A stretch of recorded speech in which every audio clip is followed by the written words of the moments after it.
Excel में हम लोग अगर काम कर रहे हैं तो ये 3 निशान बहुत ज़्यादा महत्वपूर्ण है। पहला है चुनना, सेलेक्ट करना। उसके लिए वाइट कलर का प्लस का निशान बनता है, जो किसी भी सेल के अंदर जब आप जाओगे एक्सेल में तो ये बनता है। दूसरा है सीरीजर, सीरीज बनाने के लिए हम यूज़ करते हैं, श्रेणी बनाने के लिए।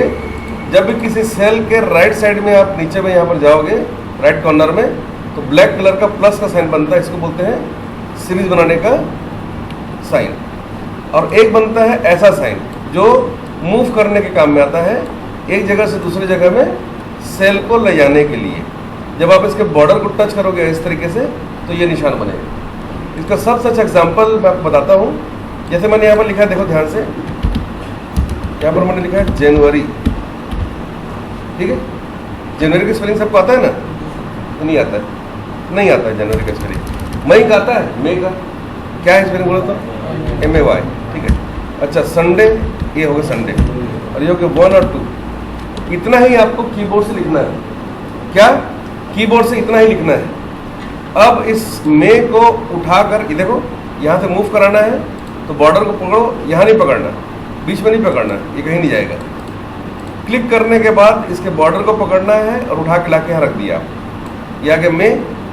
अब राइट साइड कॉर्नर को पकड़ो और उसको ऊपर की तरफ खींचो इस तरीके से, ये आगे जनवरी दिख रहा है आपको। इस जनवरी को फिर से मूव करके आप यहाँ पर रख दो।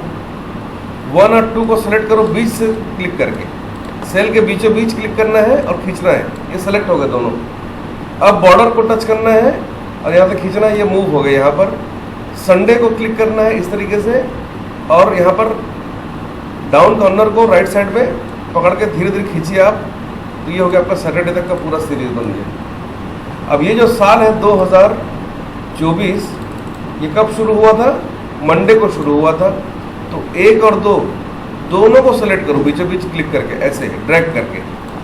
अब इसको कहाँ रखना है आपको? उठा के मंडे को रखना है, कीबोर्ड छूना ही नहीं है, ध्यान रखना है। अब इन दोनों को सेलेक्ट करने के बाद एक को अगर सेलेक्ट करके खींचोगे तो एक ही आएगा बार बार, इसलिए मैं बोल रहा हूँ कि दोनों को सेलेक्ट करना आप इस तरीके से। हो गया सेलेक्ट दोनों।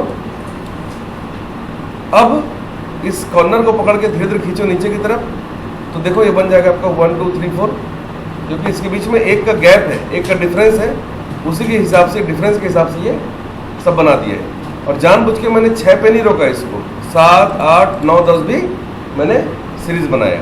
इन सब को सेलेक्ट करो और फिर से मूव करके रख दो इसको संडे में यहाँ पर। फिर से यहाँ से सीरीज बनाओ, फिर सेलेक्ट करो 14 15 16 को, फिर से मूव करो, फिर से सीरीज बनाओ, फिर से सेलेक्ट करो, फिर से यहाँ पर रखो। और इस तरीके से आपने देखा कि हमारा संडे का जो कैलेंडर है वो बन के तैयार हो गया है। ये जनवरी का कैलेंडर बन के तैयार हो गया। अब ऐसे ही फरवरी को उठाओ और यहाँ पर रख दो, बाकी सबको यहाँ से खुद दूर कर दो। मार्च को उठाकर यहाँ पर रख दो, अप्रैल को उठाकर यहाँ पर रख दो, लो, है ना। मई को हम यहाँ कहीं पर रखेंगे बाद में। अब मैंने बोला है कि कीबोर्ड तो छूना नहीं है, तो अब कैसे लेके आओगे इसको? तो इस पूरे को संडे मंडे और 6 तक का किसी भी सेल के बीच में क्लिक करके माउस का लेफ्ट बटन प्रेस करके इस तरह से ड्रैग करके यहाँ से आप इसको राइट क्लिक करके कॉपी करना और यहाँ पर राइट क्लिक करके पेस्ट कर लेना। ये महीना कब खत्म हुआ था? जनवरी, बुधवार को ना। तो गुरुवार से शुरू करना है, थर्सडे से। तो इन सब को यहाँ से आप मूव करके ले आओ थर्सडे में ऐसे, और 4 5 6 को संडे में शिफ्ट करो, फिर सीरीज बनाओ, फिर सेलेक्ट करो, फिर से इसको मूव करो, फिर सीरीज बनाओ, फिर सेलेक्ट करो, फिर से मूव करो, फिर से सीरीज बनाओ, है ना, फिर से सेलेक्ट करो और फिर से मूव करो। ये बन गया फरवरी का कैलेंडर। ठीक है, ठीक है। फरवरी 29 का था, हमारा भी 29 का हो गया है। अब मार्च के लिए फिर से इन दोनों को सेलेक्ट करना है आपको, राइट क्लिक करके कॉपी करना है, मार्च में जाके इसको पेस्ट करना है। ठीक है, पेस्ट करने के बाद देखो कब खत्म हुआ था महीना? गुरुवार को। तो शुक्रवार से लेना है आपको। इन तीनों को आप थोड़ा सा मूव करके फ्राइडे को शिफ्ट कर दो और 3 और 4 को सेलेक्ट करके मूव कर दो संडे में।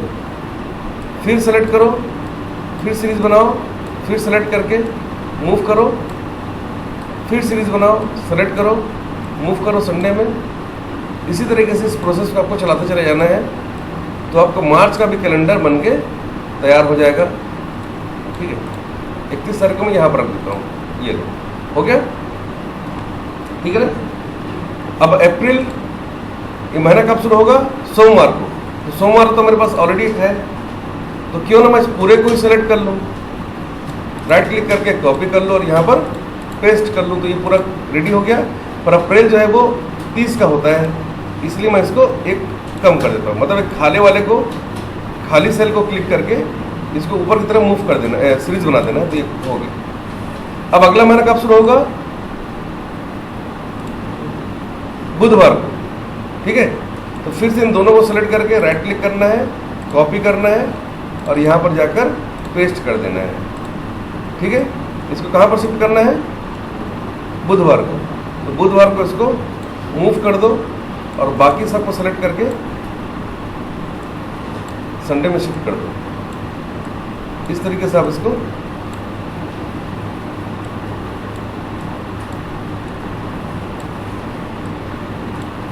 ये लो, मई का भी आपको बन गया कैलेंडर बहुत कम समय में,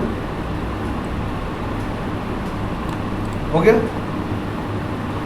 ठीक। इसी तरीके से आपको दिसंबर तक का कैलेंडर बनाना है, ठीक है।